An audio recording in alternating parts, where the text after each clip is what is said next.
할렐루야. 오늘도 미쁘신 주님의 은혜와 평강이 사랑하는 이글스피드 가족들의 삶과 함께 하기를 소망합니다. 2024년 8월 23일 금요일 아침입니다. 오늘 아침 함께 나눌 하나님의 말씀은 예레미야 51장 54절에서 64절까지의 말씀입니다. 바벨론으로부터 부르짖는 소리가 들리도다. 갈대아 사람의 땅에 큰 파멸의 소리가 들리도다. 이는 여호와께서 바벨론을 황폐하게 하사 그 큰 소리를 끊으심이로다. 원수는 많은 물같이 그 파도가 사나우며 그 물결은 요란한 소리를 내는도다. 곧 멸망시키는 자가 바벨론에 이르렀습니다.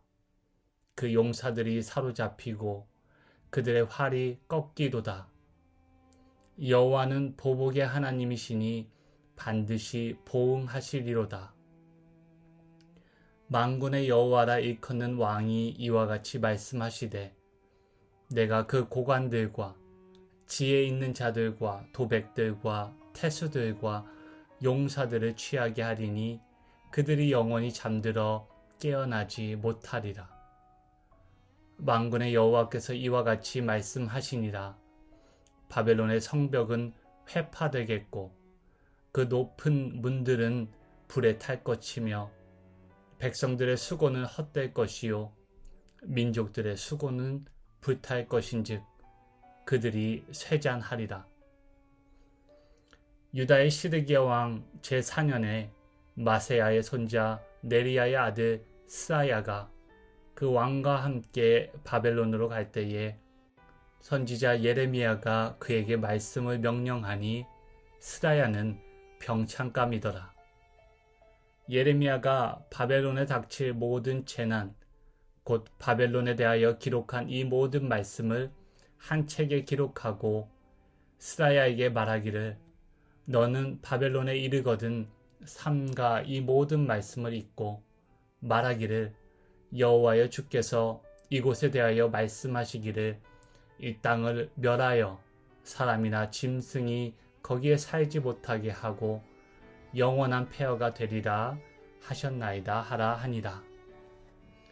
너는 이 책 읽기를 다한 후에 책을 돌을 메어 유브라데 강 속에 던지며 말하기를 바벨론이 나의 재난 때문에 이같이 몰락하여 다시 일어서지 못하리니 그들이 피폐하리라 하라 하니라.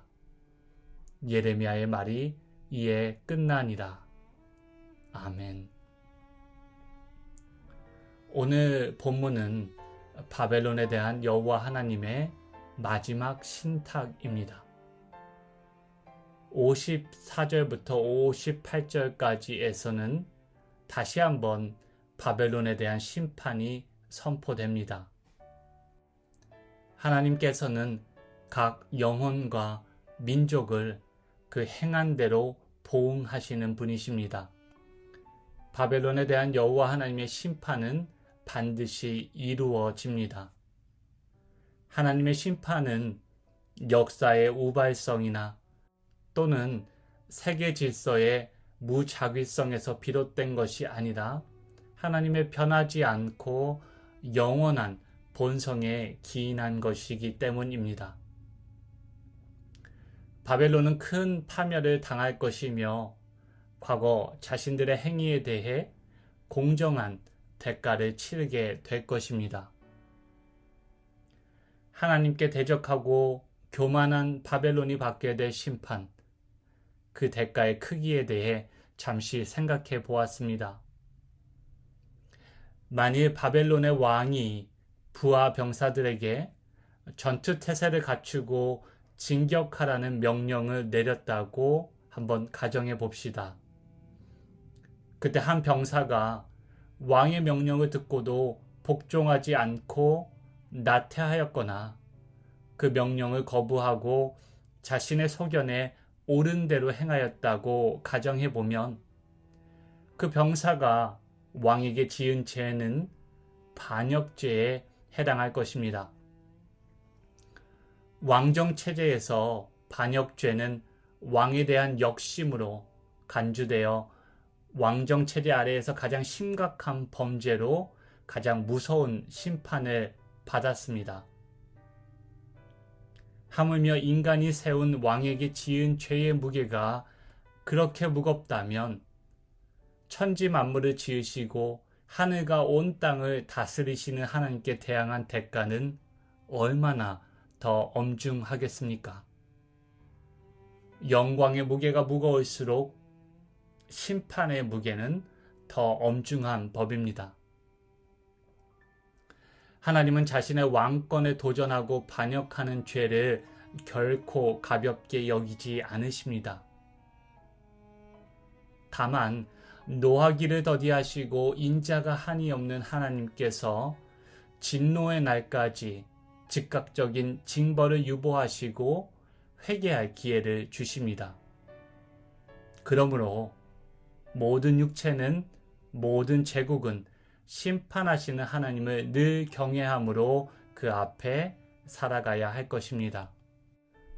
이어서 59절 이하는 시드기야 왕 제4년을 언급하며 역사적인 시대적인 상황을 보여줍니다.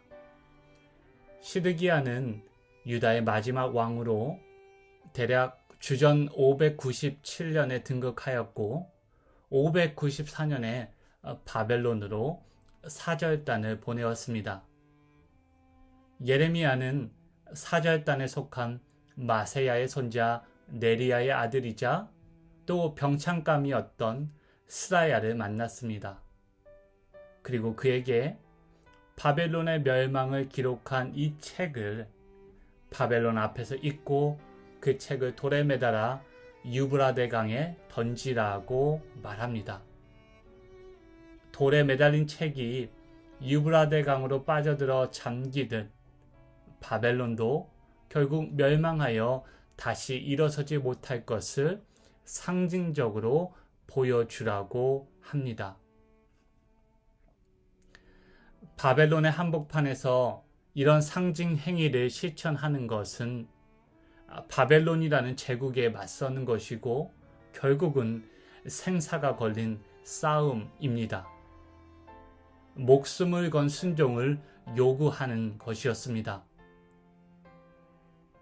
이를 통해서 우리는 세상 속에서 어떻게 우리가 그리스도인으로 살아가야 하는지 많은 통찰을, 많은 교훈을 얻을 수 있습니다. 먼저 그리스도를 따르는 우리는 세상 속에 숨어 사는 존재가 아닙니다. 마치 예수님이 십자가에 돌아가시자 마가의 다락방에 숨어 문을 걸어 잠근 제자들의 모습처럼 말이죠. 또한 우리는 세상에 동화되어 세상을 타협하며 살아가는 존재도 아닙니다. 다니엘과 세 친구는 이 두 가지 극단적인 삶의 양식을 모두 거부하였습니다. 대신 바벨론의 한가운데에서 제국의 식탁을 거절하고 황제를 숭배하는 일에 생사를 걸고 맞섰습니다. 당장의 안위보다 급진적으로 순종하기를 선택하였던 것입니다.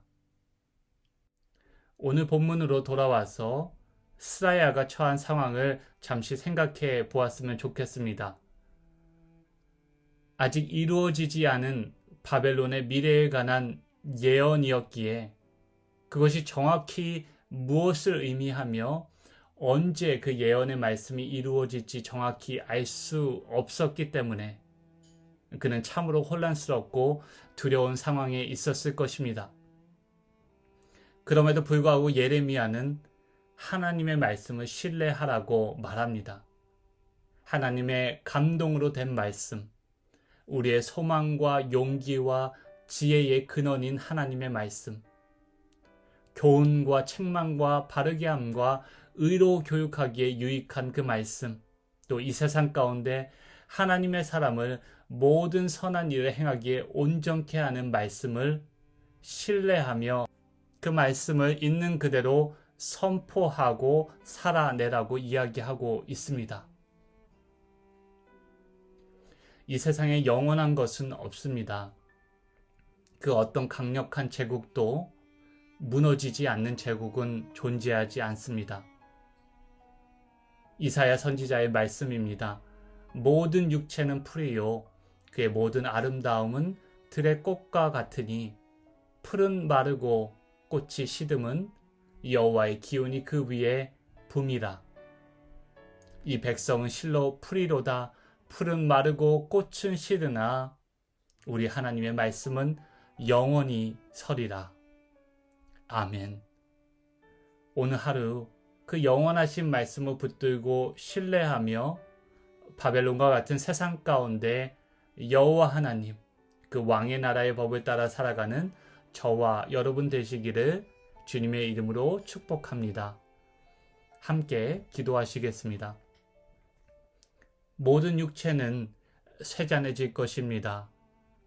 인간이 세우고 누리는 모든 것들, 부와 권력, 명예도 결국 풀과 같이 마르고 꽃과 같이 시들 것입니다.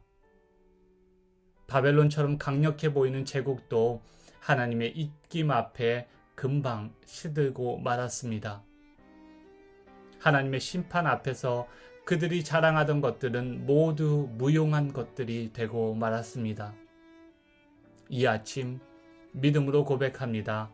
오직 여호와 하나님의 말씀이 영원합니다. 말씀에 담긴 하나님의 약속을 하나님은 신실하게 이루시는 분이십니다. 주님, 오늘 하루 영원하신 말씀을 외치고 삶으로 살아내게 하시옵소서.